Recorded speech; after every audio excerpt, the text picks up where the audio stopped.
제가 다리가 불편해서 지금 바닥에를 못 앉습니다. 그래서 지금 의자를 가져와서 이렇게 잡을 시간이 있는데 정말 양해해 주십시오.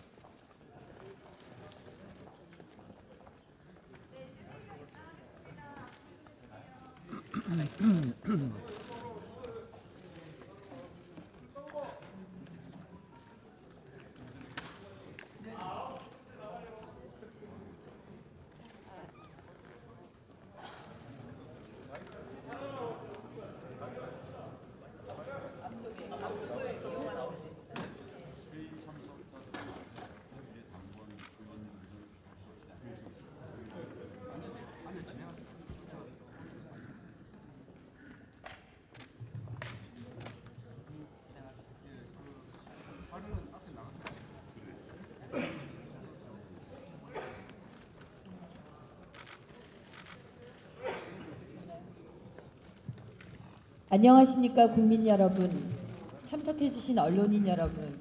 오늘 패스트트랙 연동형 비례대표제 선거법, 공수처법 2대 악법 철회와 문재인 정권 국정농단 3대 게이트를 규탄하는 최고위원회 진행을 맡은 대변인 전희경입니다.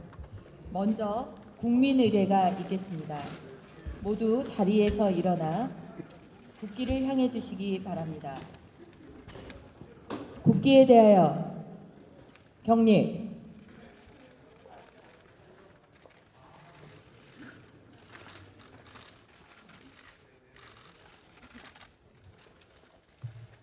바로 모두 자리에 앉아주시기 바랍니다. 오늘 최고위원회는 이곳 로텐더홀에서 진행되고 있습니다. 어제부터 무기한 농성에 돌입해서 우리가 악법 저지와 문정권의 3대 게이트 진실을 규명하기 위한 우리의 결기를 보이고 있습니다. 먼저 황교안 당대표님의 말씀이 있겠습니다. 대표님께서는 앞에 준비된 마이크 앞으로 자리해 주시기 바랍니다.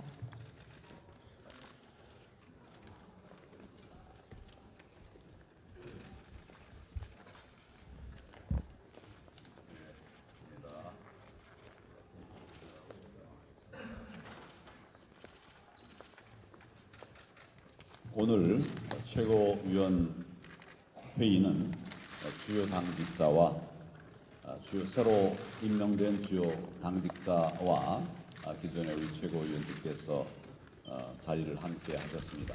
특별히 새로 임명된 원내 지도부가 같이 하게 되었습니다. 첫 번째 회의입니다. 많은 어려움 속에서도 이렇게 전열을 정비함으로써 이제 문재인 좌파 독재 저지 투쟁, 그리고 당내 쇄신, 자유민주 진영의 통합이라고 하는 삼두마차를 본격적으로 끌고 갈 수 있게 되었습니다. 새로운 집행부는 우리의 당면 과제인 쇄신과 통합의 실질적인 변화를 이끌어 가야 합니다. 이를 위해서 더 강력한 역량을 갖추고 이를 디테일하게 잘 추진해 주시기를 바랍니다.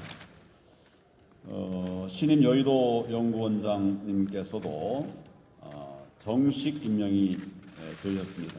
그러므로 연구원이 그동안 정책과 비전 마련에 많은 역할을 해왔지만은 이제는 총선이 임박해 있기 때문에 총선이 눈앞에 다가와 있는 만큼 더 큰 역할을 해 주실 것을 당부를 드립니다. 능력이 검증된 분이신 만큼 많은 기대를 하고 있습니다. 여의도 연구원이 총선 승리의 브레인이 되어 주실 것을 당부를 드립니다. 문재인 정권의 반사회주의 폭거에 맞서서 민주주의의 마지막 보루가 되겠습니다. 그저께 더불어민주당과 이중대 위성 정당들이 아무 법적 근거가 없는 4+1이라고 하는 협의체를 만들어서 예산안 날치기라고 하는 헌정사상 초유의 반의회주의 폭거를 저질렀습니다. 512조 원에 달하는 국민 혈세를 정치 야합에 악용한 것입니다. 이것은 한마디로 국민과 우리 제1야당을 향한 선전포고라고 밖에 볼 수가 없습니다. 문재인 정권이 이번 반민주 폭거를 저지른 이유는 우선 국정농단 3대 게이트에서 국민들의 관심을 다른 곳으로 돌리려고 하는 것으로 보입니다. 그러나 우리 국민들 다 아십니다. 이 정부의 국정농단 분명히 인지하고 계십니다. 또 다른 목적은 연동형 비례대표제 선거법과 공수처법도 이렇게 날치기 처리하겠다고 하는 예고로 보였습니다. 예산안 날치기 처리는 일종의 발 맞추기 예행 연습이었습니다. 좌파 독재 완성을 위한 의회 구테타가 임박해 있습니다. 우리는 비상한 각오로 막아내기 위한 모든 노력을 다하겠습니다. 지금 우리가 최고위원회의를 로텐도호로 앞에서 갖는 것도 그런 우리의 의지들을 국민들과 함께 공유하고자 하는 것입니다. 며칠 전에 우리나라의 대표적인 진보 정치 학자라고 할 수 있는 최장집 교수가 한국 진보 세력의 도전적 또 정신적 파탄에 대해서 일갈했습니다.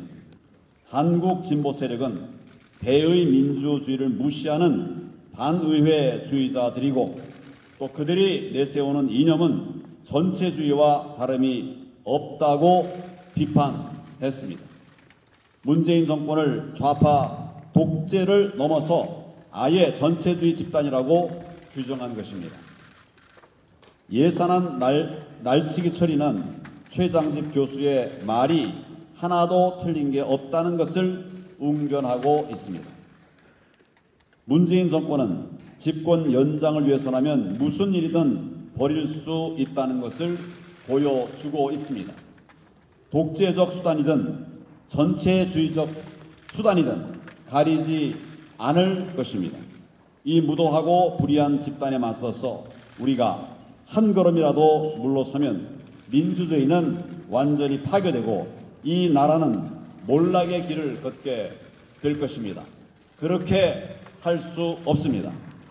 성공 국가의 대명사였던 대한민국이 일부 중남미 국가와 같은 실패 국가의 대열에 합류하게 될 것이기 때문입니다. 이를 막지 못한다면 우리는 역사의 죄인이 될 것입니다. 이제 우리가 민주주의와 대한민국의 튼튼한 방벽이 되어야 합니다. 우리가 똘똘 뭉쳐서 다시금 국민들 속으로 들어가서 자유시민과 함께 문재인 정권의 폭압에 맞서 싸워야 합니다. 국정농단 3대 게이트 진상규명과 더불어서 의회 민주주의, 국민 세금 수호 투쟁을 강력하게 전개하겠습니다. 향후의 한 두 주는 우리 국가와 민주주의의 향방을 결정짓는 중대한 시간이 될 것입니다. 비상한 각오, 결연한 자세로 총력 투쟁하겠습니다. 소득주도 성장으로 고용주가 비정상화되고 또 분배 불의가 심화되고 있습니다. 통계청이 내놓은 11월 고용 통계에 따르면 지난달 우리 취업자 수는 전년 같은 달보다 33만 1,000명이 늘었습니다. 늘었다고 좋아할 일이 아닙니다. 이것은 겉모양일 뿐입니다. 실상은 우리나라 고용 구조가 심각한 비정상을 보이고 있습니다. 늘어난 취업자 대부분이 60세 이상에 집중되었고 단기 일자리가 크게 증가했습니다. 지난달 고용된 분은 33만 1000명이라고 제가 좀 전에 말씀드렸습니다. 그런데 지난달에 증가된 60세 이상 취업자가 40만 8천명입니다. 늘어난 대부분이 또 그 이상이 60세 이상 분들에게 집중되어 있고, 그것도 단기 일자리가 크게 늘었습니다. 38만 6천 자리 단기 일자리였습니다. 이걸 다 일자리 늘었다고 이 정부가 호도하고 국민들을 속이고 있는 것입니다. 늘어난 일자리의 대다수가 노인 대상 임시직 단기 일자리라고 하는 사실이 중요한 것입니다. 노동시장의 핵심을 이루고 있는 30대, 40대 취업자 수, 이거 중요합니다. 그 숫자는 각각 11만 명 이상 줄어서 사상 최장인 25개월 연속 동반 감소했습니다. 우리 허리라고 할 수 있는 30대, 40대의 고용철벽 현상입니다. 특히 40대 고용률은 작년 11월 대비 1.1% 오히려 떨어졌는데, 40대 고용률이 1% 이상 감소한 것은 2009년 이후 처음이라고 합니다. 문재인 정권의 반시장, 반기업, 친귀족 노조 정책이 이러한 비정상적 고용 구조를 더욱 악화시키고 있는 것입니다. 왜곡된 고용 구조 때문에 가장 큰 피해를 입는 사람들이 자영업자, 또 청년, 서민 등 이 우리 사회의 시장의 약자들입니다. 분배 정의를 내세우는 문재인 정권 하에서 분배 불의의 직격탄을 맞고 있는 것입니다. 정경실련이 어제 발표했습니다. 문재인 정부 청와대에서 근무한 전 현직 공직자들이 보유한 아파트 그리고 오피스텔 가격이 현 정부 출범 이후 평균 3억 2천만 원 늘었다고 합니다. 누구의 재산이 는 것입니까? 정부 청와대에서 근무한 전현직 공직자들의 재산입니다. 이 정권의 경제 정책은 도대체 누구를 위한 경제 정책인지 묻지 않을 수가 없습니다. 참 너무나 어이없습니다.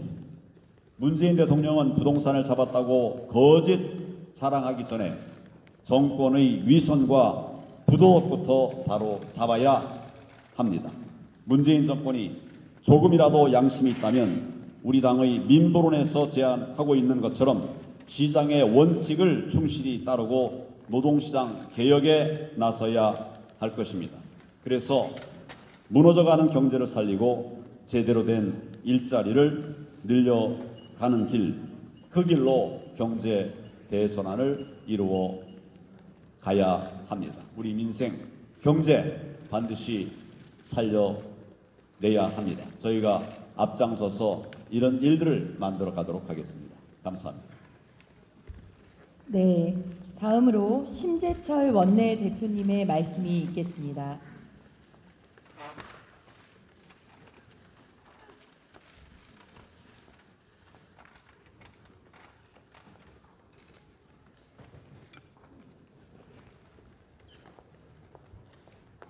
혈세의 폭거의 야합 그림자가 가시기도 전에 민주당과 그 2, 3, 4중대들은 밀실모의로 내일 선거법과 공수처법 강행 처리를 시사하고 있습니다. 소위 4+1이라는 반헌법적 불법 모의자들의 실체를 국민들께 소상히 말씀드립니다. 민주당이 주연을 맡고 이중대는 분열의 기로에 서 있는 바른미래당의 당권파, 3중대는 정의당, 4중대는 민평당, 그리고 정당도 아닌 대한신당이 조연을 맡아 의회주의 파괴, 삼권분립 파괴의 선봉장에 서 있습니다. 법적 근거도 없는 불법 모의자들이 또다시 선거법과 공수처법으로 헌정농단을 모의하고 있습니다. 여당의 2, 3, 4중대들은 정권과 결탁해 여당에게는 정권의 안전보장용으로 공수처를 주고 좌파 정당 자기들끼리는 의석수를 나눠 갖는 최악의 밀실거래를 벌이고 있습니다. 수적으로 불리한 우리 자유한국당 의원들이 이들의 야합을 극복하기는 참으로 힘듭니다. 국회법에 보장된 의안상정, 제안설명 권한도 지켜지지 않은 판에 소수당의 권익을 보장하겠다는 선진화법은 저들의 선거법 거래와 혈세 나눠먹기 앞에서 완전히 무력화됐습니다. 그러나 우리는 마지막까지 대화의 끈은 놓지 않겠습니다. 민주당이 민심의 사이렌에 눈 감지 않는다면 전향적인 자세로 제1야당인 자유한국당 앞에 당당히 나오십시오. 그것이 정권의 몰락을 막는 유일한 길입니다. 서슬퍼런 문재인 정권 초기에 국가 재정을 지키려 목숨 걸었던 신재민 사무관을 아실 겁니다. 국가 재정을 지키려 한 후배 사무관을 검찰에 고발하고 사회에 매장시킨 홍남기 경제부총리는 혈세농단의 주범이 됐습니다. 국민 혈세를 지키자는 사무관만도 못한 부총리입니다. 불법 세금 폭발하는 권력의 하수인으로 부역하고 있는 홍남기 경제부총리의 국회 입법급 침탈은 묵과할 수 없는 범죄 행위이므로 오늘 중으로 홍남기 부총리의 탄핵소추안을 발의할 것입니다. 공직자의 정치적 중립 의무를 위반하고 국회를 능멸하며 헌법 위반한 행위를 주도하고 지시한 범죄 행위에 대해 책임을 묻겠습니다. 입법부 수장이 정권의 앞잡이가 되고 한 나라의 경제부총리가 헌법을 유린했습니다. 이들은 무엇을 대가로 헌정을 유린했습니까? 시중에 떠도는 공천 대가설이 맞다면 그것은 국회를 2번 모욕하는 길이 될 것입니다. 송철호, 유재수, 이상호, 김경수, 조국, 백원우, 윤건영, 청경덕 이들 모두 친문 국정농단 게이트의 핵심 인물들입니다. 모두 문재인 대통령과 가까운 친문 중의 친문들입니다. 친문 정권 실세들이 부정선거를 자행하고 국가 권력을 마음대로 휘두른 국정농단 의혹이 점차 사실로 밝혀지고 있습니다.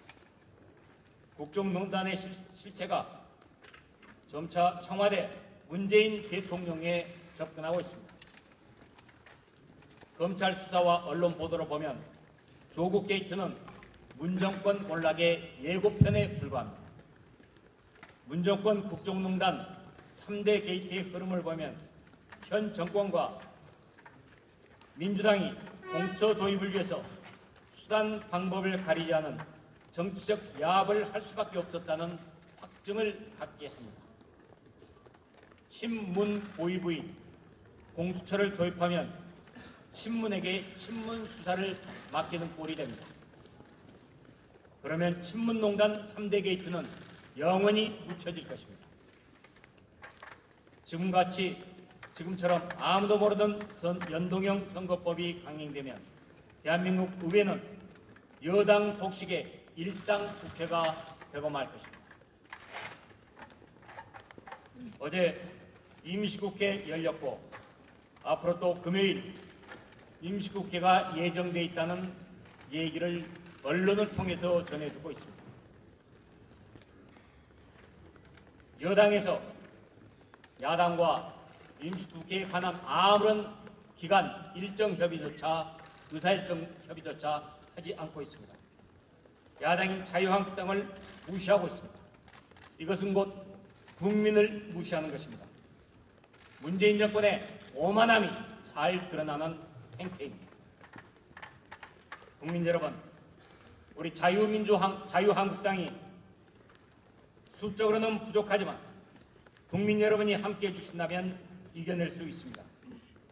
국민 여러분과 함께 감춰진 진실 철저히 파헤쳐 내겠습니다. 감사합니다. 네, 다음으로 조경태 최고위원 말씀이 있겠습니다.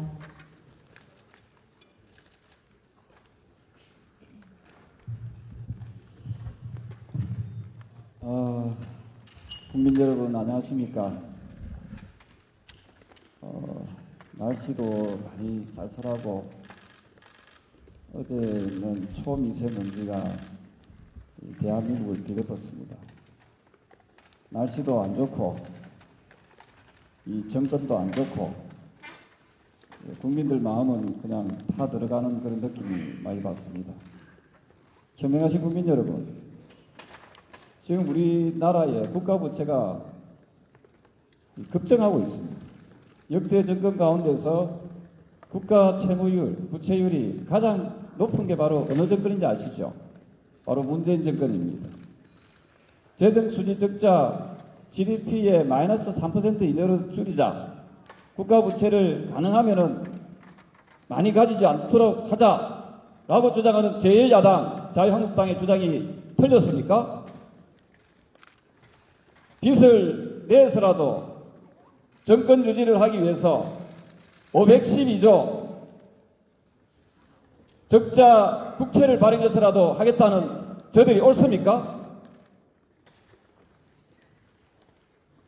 20대 30대 미래 세대에 대한 부담을 주는 이 사악한 문재인 정권, 그리고 거기에 국회의원이라는 국회의 기능마저도 상실한 청와대 거수기 더불어민주당, 저들이 옳습니까?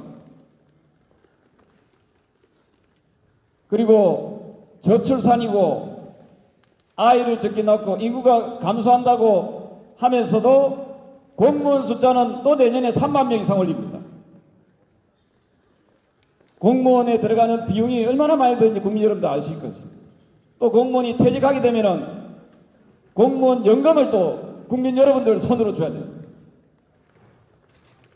근데 저 무능한 문재인 정권이 앞뒤 생각도 안 하고 오로지 인기를 위해서, 눈앞에 있는 인기를 위해서 저는 발버둥을 치는 모습을 보면은 우리 국민들 가슴은 얼마나 타들어가 계실까 하는 생각을 하고 있습니다. 제1야당 자유한국당에서는 내년도 예산을 500조 이하로 499조로 맞추자라고 이야기했습니다. 그런데 저 무능한 더불어민주당, 청와대의 거수기인 더불어민주당과 청와대에서는 512조를 고집했습니다. 어느 정당이 옳다고 생각하십니까? 저는 이번에 예산 날치기 통과를 보면서 더불어민주당은 더 이상 국회 미니 정당이 이곳 국회에 있을 자격이 없는 정당이구나 하는 생각을 하게 됐습니다.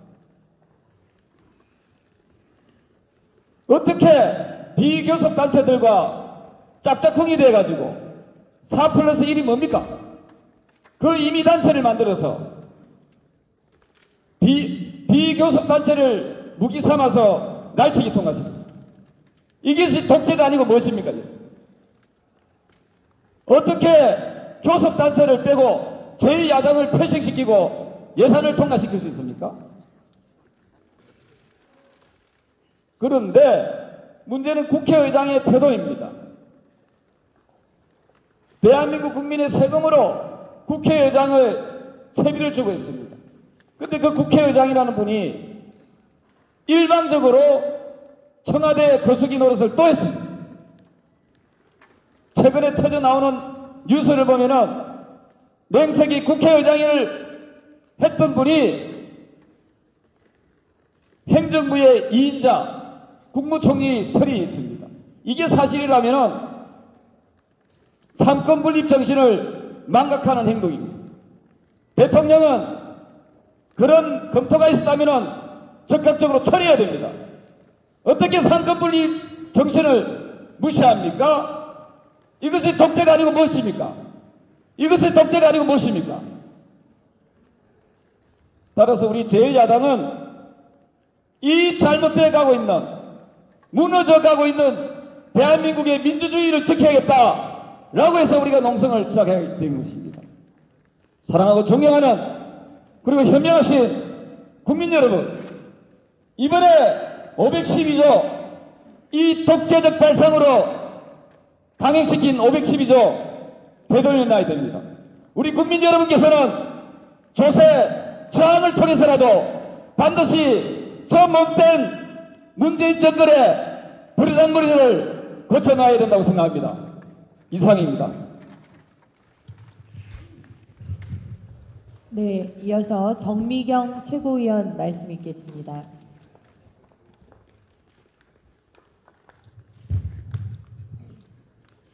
그 4+1, 4+1은 무엇입니까? 4+1은 1이에요, 1.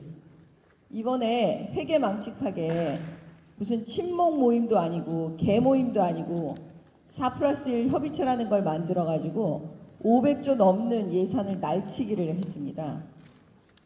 근데 그 내용을 지금 공개를 제대로 하고 있지 않은 것 같아요. 대부분 나와 있는 거 보니까 이들이 감추고자 하는 게 무엇일까?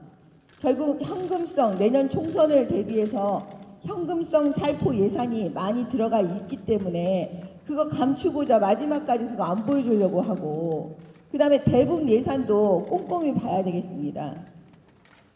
근데 박근혜 대통령 탄핵 이후에 세워진 문재인 정권은 그 과거보다 더 잘해야 되지 않겠습니까?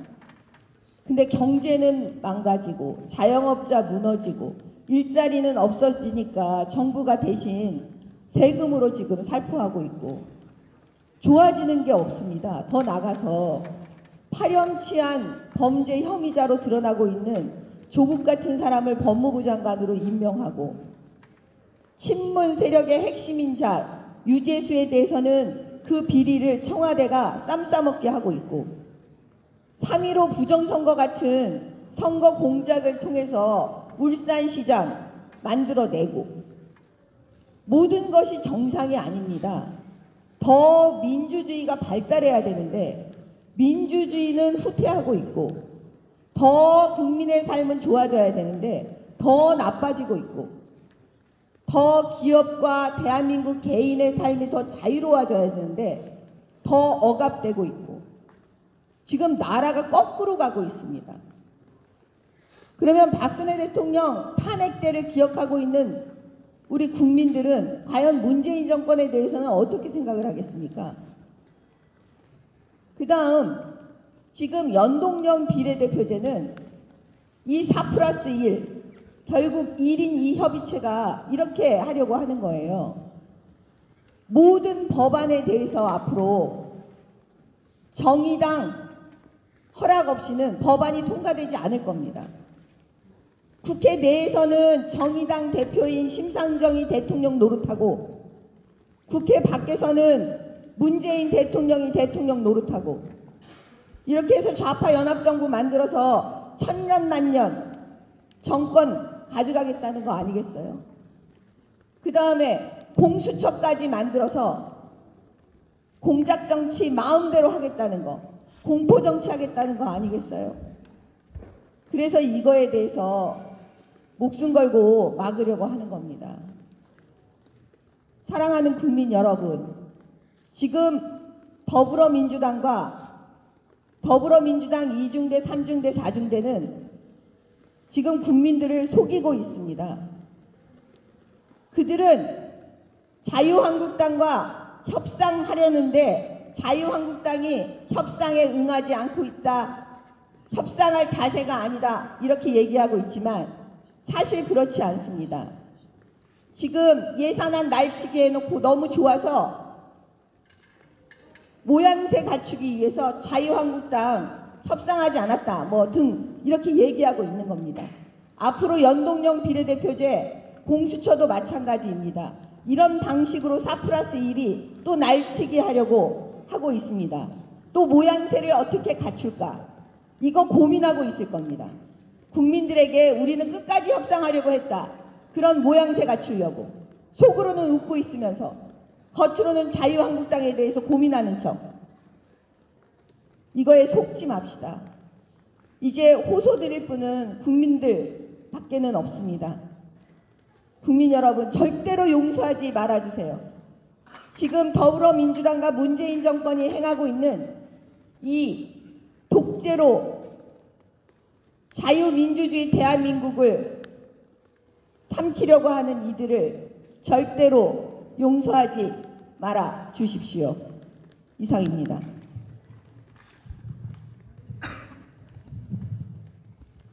네, 다음으로 김순례 최고위원 말씀 있겠습니다.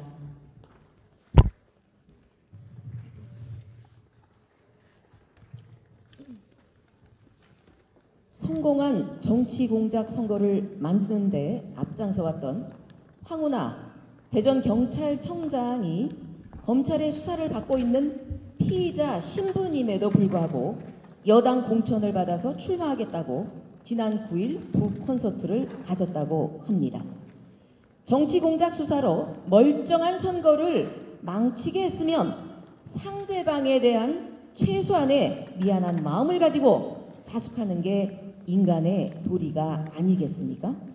그런데 황 천장은 알릴레오 유튜브 방송에 출연해서 공작 선거의 피해 당사자인 김기현 전 울산시장에게 배은망덕하다고 막말을 서슴없이 하는 모습을 바라보며 문재인 정권의 DNA와 한치도 다름이 없는 사람이라고 보여졌습니다. 문재인 정권에서 경찰의 행보는 살아있는 권력에 좌고우면하고 있습니다. 드루킹 사건 때는 관련자의 휴대전화를 압수수색 시도조차도 안 하며 먼 산을 바라보듯이 하고 있더니만 자유한국당 비상대책위원장이 추대되는 날 김영란법 위반 조사 중이라고 흘리면서 조국의 위선과 파렴치한 분노한 광화문에 모인 국민들을 민주당 김한정 의원이 내란 선동이라는 표현을 써가며 고발을 하자 경찰청장은 국정감사장에서 고발장까지 접수받는 촌극이 연출되기도 하였습니다. 이런 모습을 지켜보는 대한민국의 국민들은 경찰이 아니라 여당의 하부기관인지 정권의 호위대인지 분간을 못하고 있다고 말씀들 하십니다. 경찰이 좌충우돌 하고 있는데도 문재인 정권은 검찰을 사회의 악으로 몰아쳐가고 있습니다. 오늘의 대한민국의 국민은 일상생활 속에서 경찰 권력과 함께 그 그늘에 가려 생활을 한다 해도 과언이 아니겠습니다. 민중의 지팡이로 믿고 신뢰받고 있던 경찰이 몇몇의 정치 경찰로 인하여 국민들로부터 신뢰를 상실하고 말았습니다. 검찰개혁이 매우 중요합니다.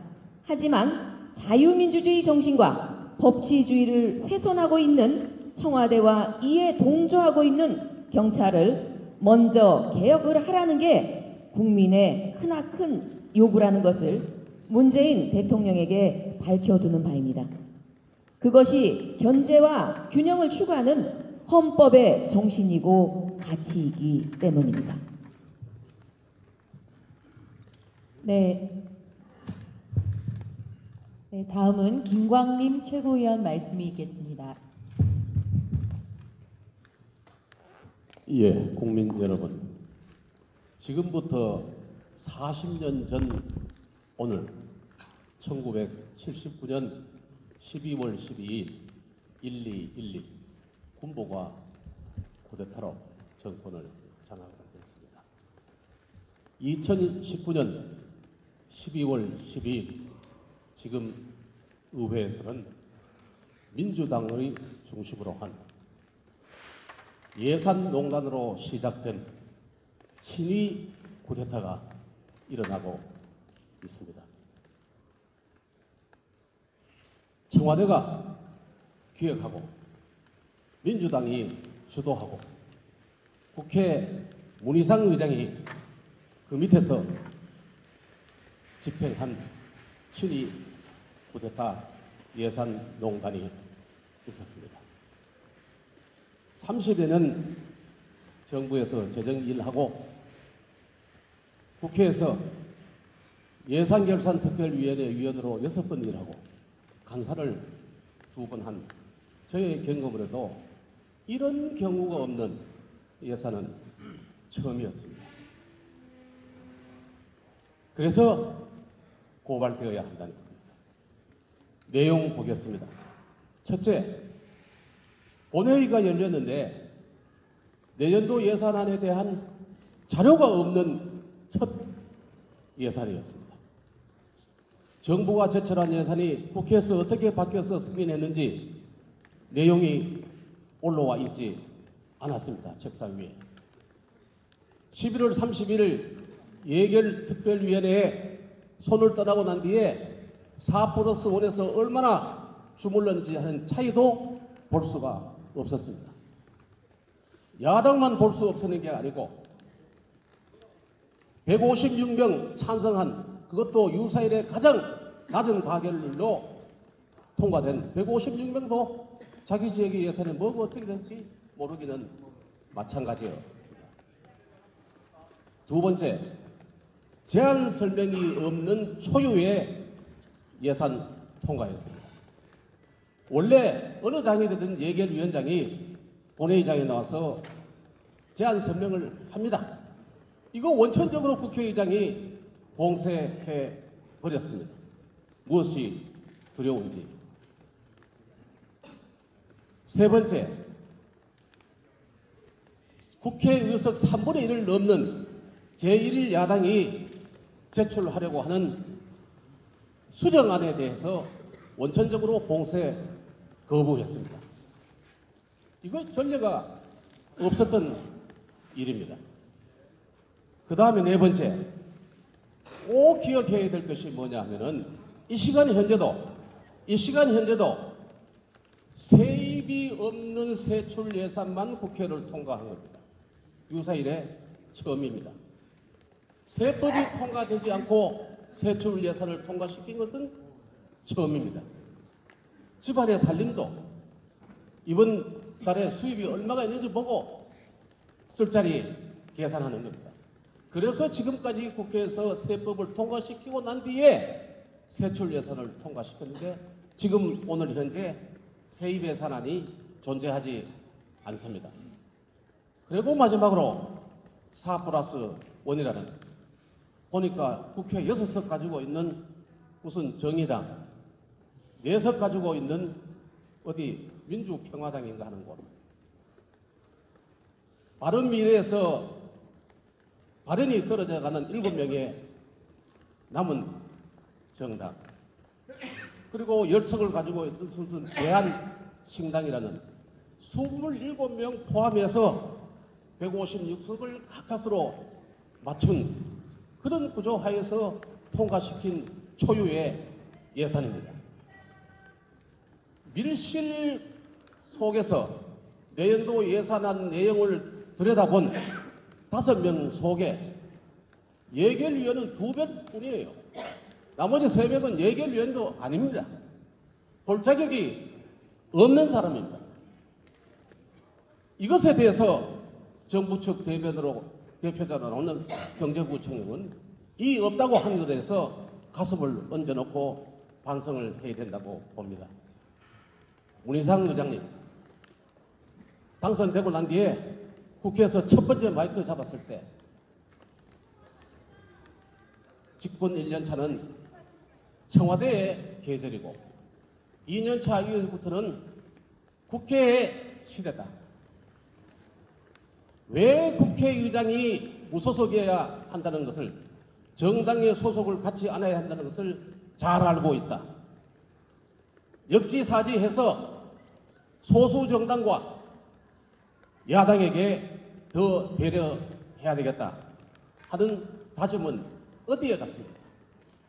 화장실에서 전화로 주승용 부의장에게 맡기고 도망가듯 한 의장님, 이 공로를 민주당은 다음 공천에서 꼭 반영해 주시기 바랍니다.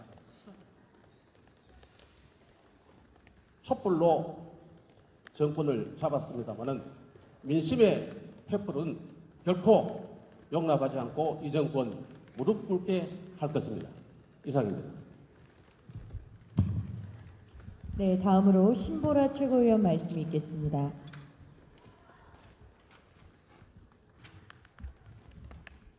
문희상 의장과 민주당은 세금 도둑 날치기 통과로 의회 민주주의를 붕괴시키고 국민들에게 정치 불신을 남겼습니다. 청와대와 민주당은 말로는 국민의 뜻을 받들겠다라고 했지만 민생이 안중에나 있었는지 묻지 않을 수 없습니다. 청년기본법만 해도 그렇습니다. 예산안이 날치기 되는 그날 청년기본법은 순번이 36번이었고 순서대로 처리될 시간만을 기다리고 있었습니다. 의사과에서도 제가 찬성 토론에 참여하는지 참석 여부를 사전에 확인했었습니다. 이날 분명 예산안은 안건 순서상 231번에 있었습니다. 그런데 그날 오후 들어 정말 제왕 의장 마음대로 예산안 안건을 앞으로 당겨 수많은 민생 법안을 밀쳐두고 예산안 날치기를 한 것입니다. 정말 황망하고 부끄러운 일이 아닐 수 없습니다. 청와대와 민주당은 편법 반칙을 통해 기득권 유지에 매달리고 있습니다. 군부 독재를 비판하던 집권 386 운동권은 진보 독재를 강행하면서 스스로 자유민주주의의 적이 되고 있습니다. 4+1 협의체라는 말도 안 되는 협의체에 군소정당을 묶어서 정치적 반대급부를 주고 집권당 일당 독주의 들러리를 세우는 것, 조국 사태, 유재수 감찰 무마, 김기현 하명 수사, 우리들 병원 특혜 대출 사건과 같은 불법적 도덕적 파탄, 민주주의를 위협하는 공수처 설치와 민주주의를 붕괴하는 선거법 개정까지의 강행, 이 모든 것이 진보 좌파 정권의 장기 독재 초석 아니고 무엇이겠습니까? 국민 여러분, 자유한국당은 국민의 눈에 맞추는 혁신 행보도 함께하겠지만 국민의 마음을 담은 저항, 농성을 계속해서 이어갈 것입니다. 많이 성원해 주시고 이 장기 독재 초석을 막는 발판이 되어 주셨으면 좋겠습니다. 감사합니다. 네, 끝으로 김재원 정책위 의장 안 하시겠습니까? 네, 그럼 이상으로 오늘 최고위원회를 모두 마치도록 하겠습니다. 이곳 로텐더 홀에서 무기한 농성으로 자유한국당 황교안 대표를 포함하여 자유한국당 모든 의원들이 국민들의 진정한 뜻을 받들고 이 땅의 자유민주주의를 지키기 위한 투쟁에 나섰습니다. 국민 여러분, 그리고 이 자리에 계신 언론인 여러분, 관심과 성원을 간곡히 다시 한번 부탁드리겠습니다.